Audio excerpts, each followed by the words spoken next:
ఈ కొండలన్నిటి మీద ఒకే ఒక్క చెట్టు మాత్రమే ఉన్నది.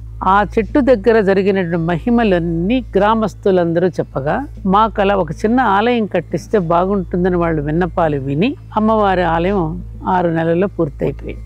బిజిమళ్ళ సూర్యనారాయణ సిద్ధాంతి గారి యొక్క నేతృత్వంలో, మన ధూళిపాళ వెంకటేశ్వర సుబ్బయ్య గారి బ్రహ్మత్వంలో, ఖమ్మం నుంచి భరద్వాజ ఆశ్రమం నుంచి నిర్వికల్ప శేషానందగిరి స్వామి వారి యొక్క చేతుల మీదుగా మేము ప్రాణ ప్రతిష్ఠ చేయడం జరిగింది.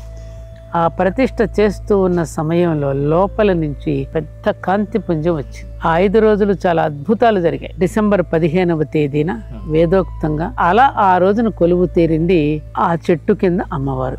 అసలు చెట్టు సంగతి ఏమిటి, కథ ఏమిటంటే, ఒకే ఒక చెట్టు అక్కడ.